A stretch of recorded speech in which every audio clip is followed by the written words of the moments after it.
लेखन कला में एक अनोखी चीज सीखेंगे कि कैसे हम अपनी लेखन कला को भी सुंदर बना सकते हैं। इसका प्रयोग यदि हम अपने बातचीत में भी करें तो भी ये बहुत अच्छी चीज होती है, क्योंकि हम यदि इस बात को समझते हैं कि हमें कम से कम शब्दों में कैसे अपनी बात प्रभावी रूप से दूसरों तक पहुंचानी है, तो ये कला हमारी बहुत मदद करेगी।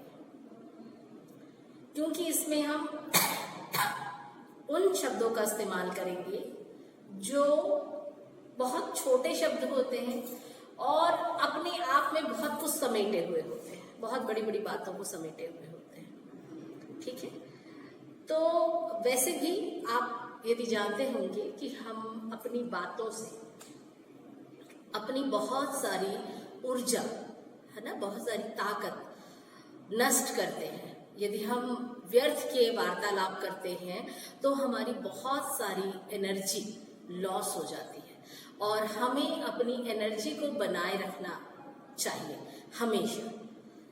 एनर्जी बनाए रखने के लिए सबसे अच्छा तरीका क्या है कि हम अपनी एनर्जी को कम से कम गंवाएं और अपने पास ज्यादा से ज्यादा बचा कर रखें, है कि नहीं? लेकिन यदि हम बहुत ज्यादा बातचीत करते हैं उससे क्या होती है, हमारी एनर्जी जो है वो बहुत ज्यादा रिलीज होती है, खत्म होती है। तो हमारी ऊर्जा जैसे ही खत्म होती है हम कमजोर होते जाते हैं। जैसे जैसे हमारी ऊर्जा कम होते जाती है हम कमजोर होते जाते हैं, हम वीक होते जाते हैं, हम थक जाते हैं जल्दी। लेकिन हमको काम करने के लिए फिर से ऊर्जा की जरूरत पड़ती है, ताकत की जरूरत पड़ती है। तो जरूरी है कि हम कम से कम ऊर्जा की खपत करें और अपने आप को हमेशा ऊर्जावान बनाए रखें, ताकि हम पूरी शिद्दत के साथ, पूरी हिम्मत के साथ, पूरे जोश के साथ किसी भी नए काम को कर सकें। कि हमारे दिन में जितनी भी परेशानियां आती हैं उन परेशानियों से, कई परेशानियां अलग अलग तरह की होती हैं और अलग अलग परेशानियों को से निपटने के लिए अलग अलग तरह के काम करने पड़ते हैं, है ना। तो इसलिए ये बहुत ज्यादा जरूरी होता है कि हम अपनी ऊर्जा को हमेशा बनाए रखें। क्या पता हमें कब किस समय बहुत ज्यादा ऊर्जा की आवश्यकता पड़ जाए, है ना। लेकिन यदि हमने सुबह से ही अपनी ऊर्जा पूरी खत्म कर दी है तो हम अपनी ऊर्जा का उपयोग सही जगह पर नहीं कर पाएंगे और हम क्या हो जाएंगे, फेल हो जाएंगे। तो इस कारण हमें ये चीज सीखनी चाहिए कि कैसे हम अपनी ऊर्जा की बचत करें। तो जैसे आपने जाना कि कम बातचीत करने से हम अपनी ऊर्जा को बचा सकते हैं, ठीक है। दूसरी चीज एक और है, जो हम नेगेटिव होते हैं, नकारात्मक होते हैं, हम जो नकारात्मक सोचते हैं, इसके कारण भी हम अपनी बहुत सारी ऊर्जा व्यय करते हैं, खत्म करते हैं। तो सॉरी थोड़ी खांसी होने के कारण हो सकता है आपको कुछ चीजें समझने में दिक्कत आए, पर आपके लिए ये जरूरी है वीडियो, इसलिए मैं बना रही हूँ। ये बहुत छोटा वीडियो बनाऊंगी मैं, ताकि आप बहुत कम शब्दों में इन चीजों को समझ पाए। लेकिन ये सारी चीजें आपसे करना जरूरी है, इसलिए मैं आपको ये बातें बता रही हूँ कि जैसा कि मैंने बताया आपको कि आप यदि नकारात्मक भी सोचते हैं तो आपकी ऊर्जा नष्ट होती है और आप कमजोर होते जाते हैं, आप थक जाते हैं। आपने देखा होगा, यदि आप बहुत सोच रहे हैं बहुत देर से किसी बात पे, या किसी के ऊपर आप बहुत जोर से गुस्सा हो जाते हैं, तो थोड़ी देर बाद आपको लगता है बहुत ज्यादा थकान लगती है। आप किसी के ऊपर बहुत जोर से चिल्लाते हैं, आप कहीं से थोड़ा सा दौड़ के आ जाते हैं, तो आप बहुत जल्दी थक जाते हैं। क्यों? क्योंकि आपकी ऊर्जा जो है वो निकल जाती है आपके शरीर से, आप अपनी ऊर्जा खर्च कर चुके होते हैं, है ना। तो फिर हम क्या करते हैं, फिर हम कुछ कुछ खाने लग जाते हैं, क्योंकि हमको भूख लगती है, हमको कमजोरी महसूस होती है, तो हम चाहते हैं कि हम जल्दी जल्दी खाएं तो हमको जल्दी जल्दी ताकत आ जाएगी, पर ऐसा होता नहीं है, ठीक है। तो आपको इन चीजों से बचना चाहिए और जितना हो सके आपको अपनी ऊर्जा की बचत करनी चाहिए। तो ऊर्जा की बचत करने की ही तरकीब में ये एक चीज है जो आपको लिखते समय भी काम आती है और बोलते समय भी काम आती है। क्योंकि सबसे ज्यादा हम बोलते हैं और देखकर सोचते हैं। तो इन दोनों चीजों को यदि हमने कंट्रोल में कर लिया तो आप यकीन मान के चलिए कि आपकी बहुत सारी ऊर्जा बच जाएगी, जिसका उपयोग आप ऐसे कामों के लिए कर सकते हैं जिसमें आपको वास्तविकता में ऊर्जा की आवश्यकता होती है। ठीक है, तो इन्हीं चीजों को सीखने के लिए हम हिंदी में सीखते हैं अनेक शब्दों के लिए एक शब्द, यानी बहुत बड़े बड़े शब्दों को हम एक शब्द में कैसे बता सकते हैं। जैसे हमारे साथ पढ़ने वाला सहपाठी, ठीक है, सहपाठी यदि आपने कह दिया तो आपको समझ में आ जाता है कि एक ऐसा दोस्त है या एक ऐसा इंसान है जो आपके साथ आपकी क्लास में पढ़ता है। बुद्धिमान, जिसके पास जो बुद्धि का उपयोग करता है, बुद्धि का जो सबसे ज्यादा उपयोग करता है, बुद्धिमान। हलवाई, जो मिठाइयां बनाता है। धोबी, जो कपड़े धोता है। मोची, जो जूते बनाता है। बढ़ई, जो लकड़ी के सामान बनाता है। नाविक, जो नाव चलाता है। मछुआरा, जो मछली पकड़ता है। ये सारी चीजें आपको समझ में आती है। अनपढ़, जिसे पढ़ना नहीं आता। साक्षर, जिसे अक्षरों का ज्ञान है। पढ़ा लिखा, जो पढ़ना लिखना जानता है। समझ आ रहा है? एक शब्द जिसके लिए मैंने बहुत सारे शब्दों के बारे में कर उनको बता दिया, सारगर्भित रूप में हम इनको ये शब्द कहते हैं। अध्यापक, जो अध्यापन कार्य कराता है। छात्र, जो पढ़ते हैं। विद्यार्थी, जो विद्या का अर्जन करते हैं। विद्यालय, विद्या का आलय, जहां विद्या दी जाती है। विद्यालय, ठीक है, समझ में आ रहा है चीजें? इस तरीके से हम बहुत सारे ऐसे शब्द हैं जिनका उपयोग यदि हम अपने दैनिक जीवन में करते हैं, जैसे अभी मैंने एक शब्द इस्तेमाल किया, आपने भी ध्यान दिया हो, दैनिक। दैनिक यानी रोज उपयोग होने वाला। वार्षिक, वर्ष में एक बार उपयोग होने वाला। छमासिक, 6 माह में एक बार उपयोग होने वाला। त्रैमासिक, 3 माह में एक बार उपयोग होने वाला। मासिक, हर माह उपयोग होने वाला। समझ में आ रहा है आपको? तो ये कुछ शब्द हैं जिनको हम एक शब्द में यदि हम कहते हैं तो उनके अर्थ हमको अपने आप समझ में आ जाते हैं कि इनके बड़े बड़े अर्थ जो होते हैं वो हम एक छोटे से शब्द से समझ में आ जाते हैं हमको। तो इसी तरीके से कुछ शब्द हैं जो आपकी बुक में दिए गए हैं, उनको हम लिखेंगे। सबसे पहले अनेक शब्दों के लिए एक शब्द हम किसे कहते हैं इसकी परिभाषा देख लेते हैं, फिर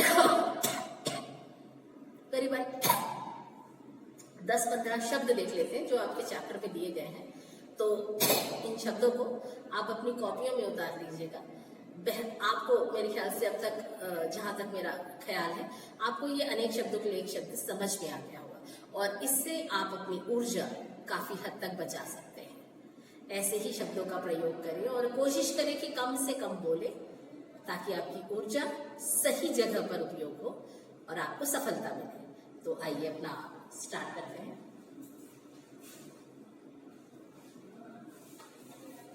तो सबसे पहले हम परिभाषा लिख लेते हैं।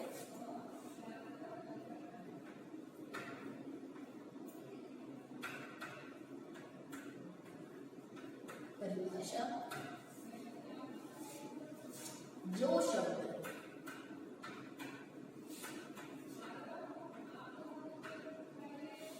अनेक शब्दों की जगह, जो शब्द अनेक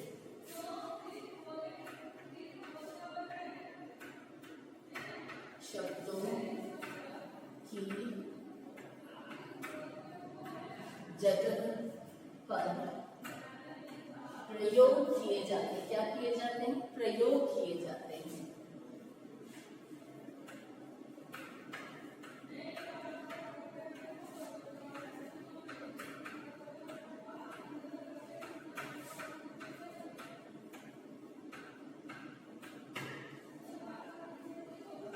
उन्हें अनेक शब्द लेते हैं।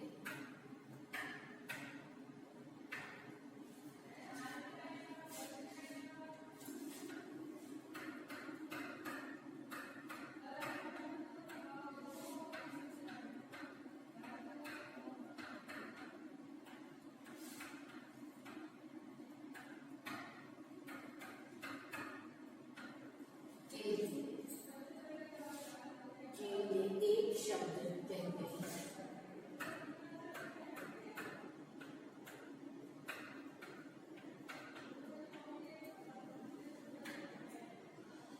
चलिए कुछ शब्द देखते हैं हम जो आपके बुक में दिए गए हैं।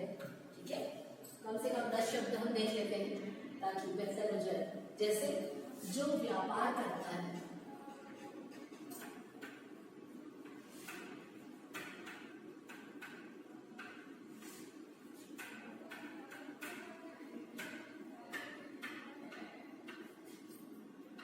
क्या कहलाएगा वो? व्यापारी।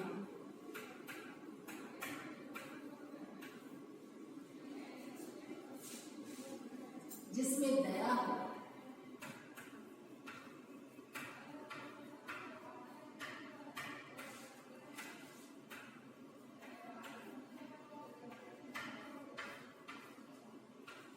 क्या कहलाएगा वो? दयालु।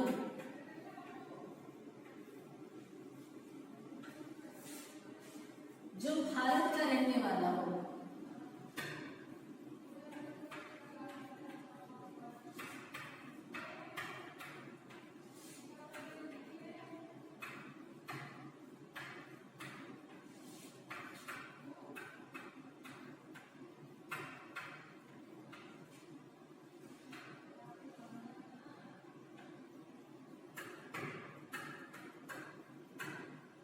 भारतीय।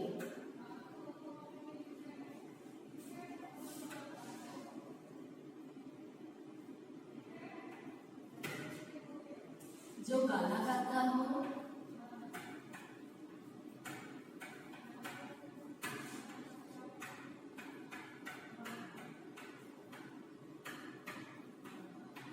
जो गाना गाता हो वो क्या कहलाएगा? गायक।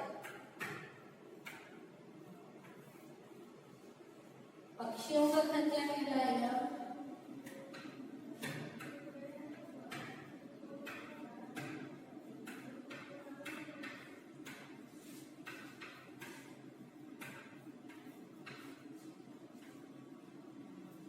घोंसला।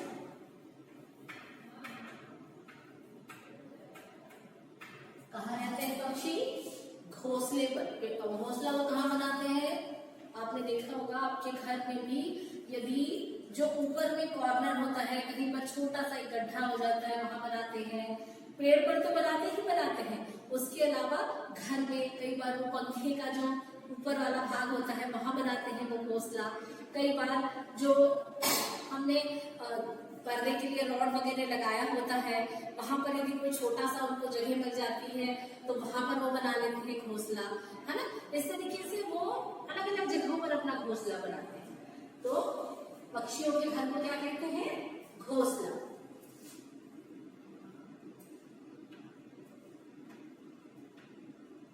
जो मांस खाता हो,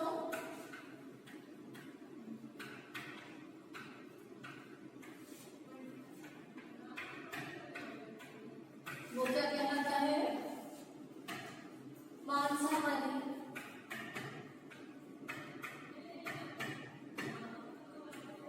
है ना। और जो साग सब्जी खाता हो या जो मांस ना खाता हो, जो शाक सब्जी खाता हो, शाक। शाक यानी भाजी।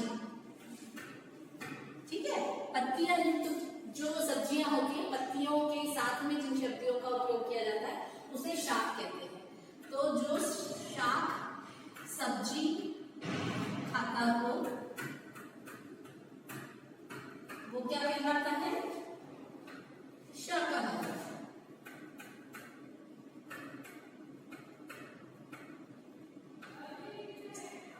ठीक है, इसके अलावा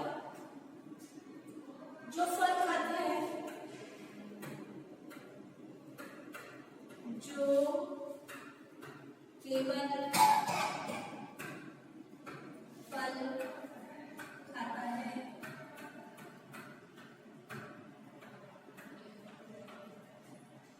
क्या कहलाएगा वो? फलाहारी।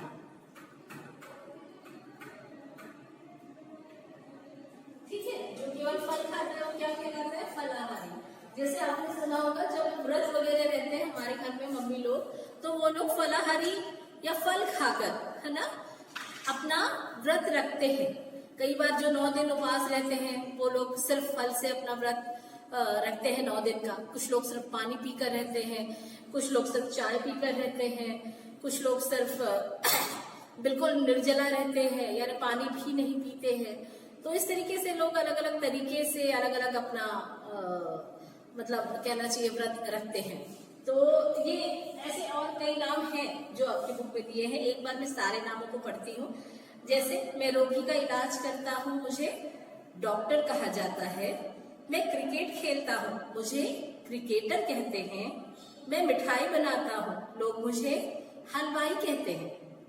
तो ऊपर दिए गए वाक्यों में अनेक शब्दों के लिए एक शब्दों का प्रयोग किया गया है। अनेक शब्दों के लिए एक शब्दों का प्रयोग करने से बात सरल हो जाती है और आसानी से समझ में आती है। जैसे रोगी का इलाज करता हो उसे एक शब्द में डॉक्टर कहेंगे, जो क्रिकेट खेलता है उसे क्रिकेटर कहते हैं, जो मिठाई बनाता है उसे हलवाई कहते हैं। इसी प्रकार और अनेक शब्दों के लिए एक शब्द है अनेक रंगों वाला, रंग बिरंगा। जो मंदिर में पूजा करता है पुजारी, जो जूते सिलता है मोची, प्रतिदिन होने वाला दैनिक, जो डरता नहीं है निडर, जो काम से जी चुराए कामचोर, जो सत्य बोलता है सत्यवादी, जहाँ इलाज किया जाता है अस्पताल, कविता लिखने वाला कवि, छोटा भाई अनुज, जो व्यापार करता है व्यापारी, जो दूसरे देश का है विदेशी, जिसकी तबीयत ठीक नहीं रोगी, जिसमें दया हो दयालु, साथ पढ़ने वाला सहपाठी, शाक सब्जी खाने वाला शाकाहारी, जो मांस खाता हो मांसाहारी, जो गाना गाता है गायक, जो पहले न पढ़ा गया हो अपठित, जो आलस करता हो आलसी, पक्षियों का घर घोंसला, जो आसान हो सरल, और जो भारत का रहने वाला हो भारतीय, केवल फल खाने वाला फलाहारी। तो इस तरीके से आपने देखा कि अनेक शब्दों के लिए एक शब्दों का इस्तेमाल हम कब कर सकते हैं, कहाँ करते हैं और क्यों करते हैं, ये सारी चीजें आपने जानी। आशा है आपको ये पाठ समझ आया होगा और इस पाठ के अभ्यास आपको मैंने PDF में सेंड किए हुए हैं, तो आप देख लीजिएगा। फिर भी यदि कोई परेशानी होती है तो जब हम क्लास करेंगे तब आप मुझसे पूछ सकते हैं, ठीक है। इसके अलावा यदि आप चाहें तो आप WhatsApp पे भी मुझसे पूछ सकते हैं। आशा है आपको ये पाठ समझ आया होगा। Thank you.